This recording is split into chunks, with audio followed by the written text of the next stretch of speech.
Bismillahirrahmanirrahim. Assalamualaikum warahmatullahi wabarakatuh. Perkenalkan, saya Puji Astuti Nurul Patah, calon guru penggerak Angkatan 7 Kabupaten Garut dari SDN 4 Pembulang. Di kesempatan kali ini, saya akan memaparkan koneksi antar materi modul 2.1 pembelajaran berdiferensiasi.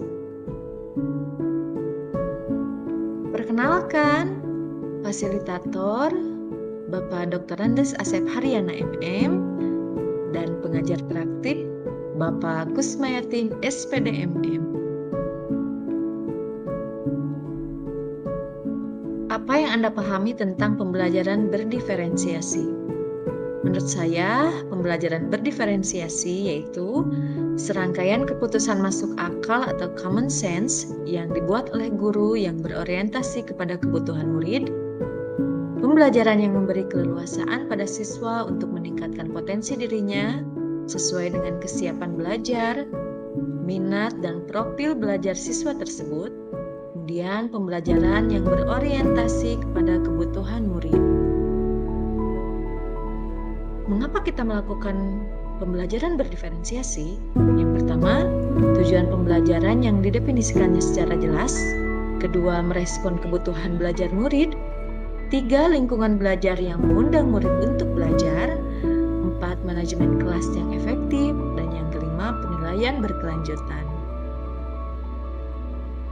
Adapun langkah-langkah pembelajaran berdiferensiasi: 1. Merumuskan tujuan pembelajaran. 2. Memetakan kebutuhan belajar berdasarkan kesiapan belajar, minat, dan profil murid. 3. Menciptakan suasana belajar yang kolaboratif dan positif. 5. Melakukan penilaian yang berkelanjutan atau ongoing assessment. 6.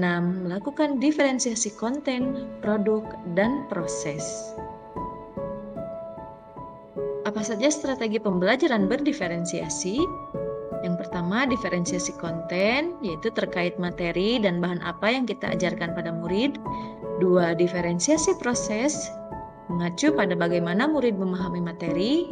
3. Diferensiasi produk, yaitu terkait bukti yang menunjukkan apa yang murid telah pahami.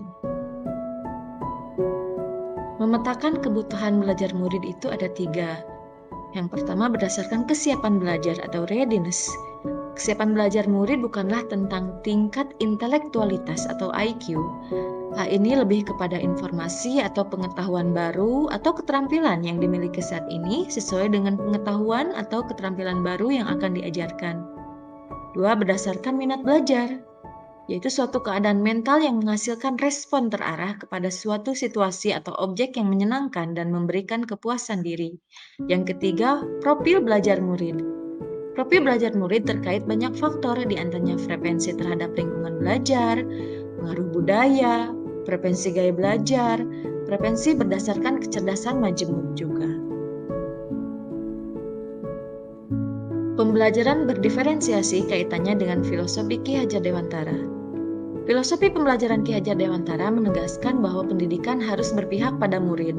Hal ini selaras dengan pembelajaran berdiferensiasi di mana pembelajaran berorientasi kepada kebutuhan murid. Pembelajaran berdiferensiasi kaitannya dengan nilai dan peran guru penggerak. Dalam memetakan kebutuhan belajar murid, dibutuhkan guru yang memiliki nilai reflektif terhadap proses pembelajaran yang sudah dilaluinya bersama murid. Harus inovatif membuat media pembelajaran yang sesuai dengan kebutuhan murid, dan harus mampu berkolaborasi dengan murid, sesama guru, dan orang tua murid untuk mendapatkan informasi tentang karakter belajar murid. Pembelajaran berdiferensiasi kaitannya dengan visi guru penggerak. Guru penggerak memiliki visi untuk melakukan perubahan positif pada pembelajaran yang berpihak pada murid. Melalui strategi pembelajaran inquiry apresiatif, guru akan menemukan kekuatan yang dimilikinya untuk mewujudkan visi tentang murid impiannya. Pembelajaran berdiferensiasi kaitannya dengan budaya positif. Kaitan dengan budaya positif adalah perwujudan dari nilai-nilai atau keyakinan universal yang diterapkan di sekolah.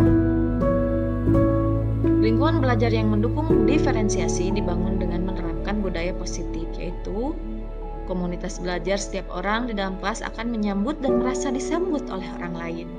Setiap orang di dalam kelas saling menghargai. Murid merasa aman, menciptakan murid berani dalam mengemukakan pendapat. Ada harapan bagi pertumbuhan yang ditunjukkan murid. Pertumbuhan setiap murid berbeda-beda walaupun hanya sedikit, guru tetap mengapresiasinya. Guru mengajak murid untuk mencapai kesuksesan. Adanya bentuk keadilan dalam bentuk nyata, semua murid berhak mendapatkan perlakuan yang sama di kelas. Guru berkolaborasi dengan murid untuk mencapai pertumbuhan dan kesuksesan bersama.